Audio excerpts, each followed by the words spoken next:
Hello folks, welcome to my channel Code with Infinite. In this tutorial, you'll learn about what are different features of Java. So without a further ado, let's get started.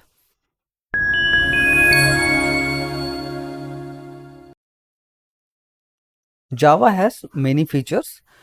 Around 8 of them we are going to learn in this tutorial. The first one is it is simple and always updated language. The second one is it is a platform independent language. Third one is it is a secured language. Next one is it's a portable language. The next is Java has rich API and libraries. And then the next is it has a concept of multi-threading. The next is it is a dynamic language. And the last one is Java is called as a robust language. So let us discuss each of these features one by one. Let's start with discussing the first feature, which is Java is a simple and always updated language. So when we say simple language, the simplest language that is there in programming world, it is C and C++. Similar to that is Java. All the concept that is there in C and C++, same kind of concept we also have in Java. Java is always updated with market needs. So whatever is required in current market in IT world, with that Java is always updated. That is the one of the most biggest reason why Java is used in very much old project as well as the new project. It is used by all kind of companies, and the demands of Java developers in market is always greater than some other programming developer, due to the reason why, because it is Java always keep upgrading itself. When I started my software development journey back in 2018, I was learning Java 7, and now in the market you have Java 22. So in between you have 15 version of Java that has come in a span of 6 years. So Java is always keeps itself upgrading.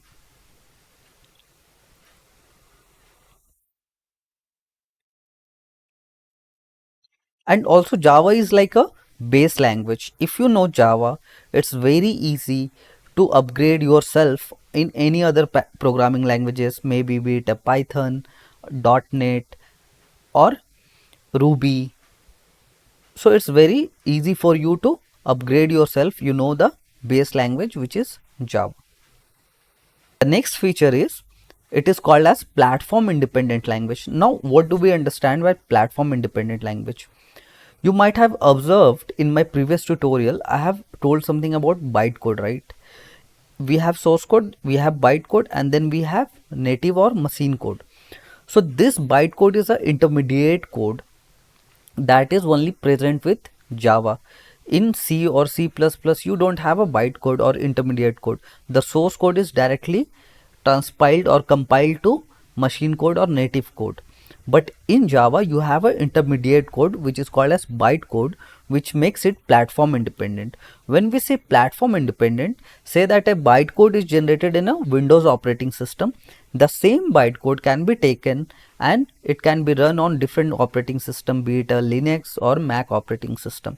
You just require a JVM in a system, be it Windows or Linux or Mac, and then you generate a bytecode in any of the operating system and you will be able to run it in some other operating system. So it is due to your intermediate code, which is bytecode, or we can say as a dot class file. Next feature is it is a secured language. Why it is called as a secured language? In the last tutorial I have told something about a bytecode verifier, where I was teaching about the JVM architecture or how JVM works. If you want to learn more about how JVM works and JVM architecture, the link to a video is in my description below. So this bytecode verifier makes Java a secured language, because bytecode verifiers verifies the correctness of your bytecode before it starts its execution. Next is, where do you run this bytecode? You run this bytecode in a JVM, right? So Java has its own runtime environment, which is Java Virtual Machine, so that it makes the JVM makes the Java code a secured one, because you cannot do any manipulation or do any malpractice on the platform where you are running on, that which is a JVM, because you do not have access to that virtual machine. Next is the access specifier restricts the access of methods and variable in Java code, which also makes Java a secure language. When I say access specifier, you know about public, right, or private. So this access specifier makes a Java code a secured language, because you restrict like where you can access this method or a variable in Java with access specifier. Next is, Java is called as a portable language. Now what do we understand by portable language? We have a bytecode, right? So this bytecode can be carried anywhere, like in any operating system. I'll develop a bytecode in my operating system, and I'll just give that bytecode to any developer or client anywhere in the world to execute it. So it is very easy to move your Java code from one place to another place, and we can execute it anywhere with due to the bytecode existence, due to the intermediate code. So we called Java as a portable language. The next feature is, Java has rich APIs and libraries.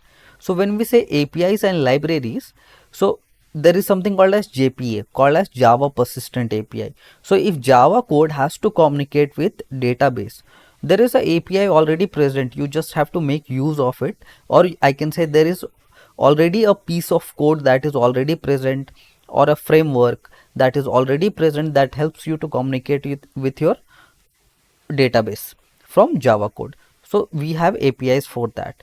Next is, we have REST API. For an example, if I want to use the API of say Google Maps, or if I want to get the data of weathers, I'll not go and install weather detector in each and every part of the world. There are APIs which I can access it. Same way, those API, if you want to create for your application, you can easily create them. Next is, if you want to read, write, create any kind of document, Excel file, PDF file, for that there are inbuilt library present in Java. If you want to send out an email, for that also you have a API in Java. So Java are rich in APIs and libraries. The next feature is, Java has a concept of multi-threading. Now what is this multi-threading? I can perform one task, and in background I can perform second task also. Like for an example, if I have piece of code that is running, say a method, in the background or along with that method 1, I can also execute method 2, and this can be achieved with the help of multi-threading. Now this multi-threading makes the execution of program faster, and it is also helps in achieving multitasking. It saves time, because at same moment of time two tasks or more than two tasks can be performed. So this is called as multi-threading. What do we understand by Java is a dynamic language is, like there is something called as class load on demand. You have a class loader, right? So that class loader loads the classes. So if in Java project, if you are having 10 classes, all of the 10 classes will not be loaded on the class loader. Only those classes will be loaded in the class loader which you are using it. If you have created it and if you are not using it, it will not get loaded in the class loader.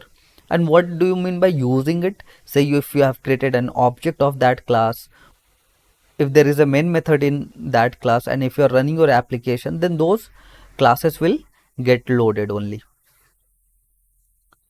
The last is, Java is called as a robust. Robust means strong, right?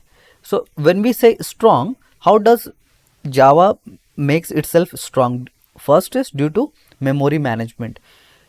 In the last tutorial we have learned about that in JVM you have a memory, different kind of memory, method area, stack, heap, right?